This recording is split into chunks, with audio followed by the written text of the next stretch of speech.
এক ছেলে গাছ থেকে আম চুরি করে খাইছে। তখন সেই ছেলেকে এলাকার লোকজনেরা হুজুরের কাছে ধরে নিয়ে এসে বলছে, হুজুর এই আম চোরের বিচার করে দেন।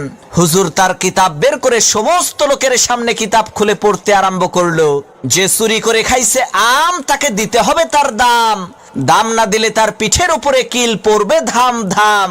হুজুরের কিতাব শুনে এলাকার লোকজন সেই ছেলেটিকে কয়েকটা চর থাপ্পড় মেরে বিদায় করে দিল।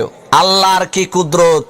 কয়েকদিন পর সেই হুজুরের নিজের ছেলে ডাব চুরি করে খাইছে। তখন এলাকার লোকজন হুজুরের কাছে এসে বলছে, হুজুর মানুষের ছেলে আম চুরি করে খাইছে দেখে বিচার করলেন, এখন আপনার ছেলে তো ডাব চুরি করে খাইছে, বিচার করেন তো দেখি। লোকদের কথা শুনে হুজুর তার কিতাব বের করে বলল, ভাইরা আমার, কিতাবে লেখা আছে যে চুরি করে খাইছে ডাব তার হয় নাই কোনো পাপ। তখন এলাকার লোকজন বলল, হুজুর বুঝলাম ডাব খাইলে পাপ নাই, কিন্তু আপনার ছেলে তো একেবারে পাকা জোনা খাইছে। হুজুর তখন কিতাব থেকে পড়লো, যে খাইলো জোনা তার নাই কোনো গুনাহ। এলাকার লোকজন বলল, হুজুর ডাব খাইলে পাপ নাই, জোনা খাইলে গুনাহ নাই মানলাম, কিন্তু আপনার ছেলে তো নারিকেল খাইছে। তখন হুজুর তার কিতাব থেকে পড়লো, যে নারিকেল খাইছে চুরি কইরা, তোমরা সবাই মুড়ি দাও তার হাত ধইরা, কারণ সে চুরি করে খাইছে নারিকেল, এর মানে একেবারে পরিষ্কার তার দেল।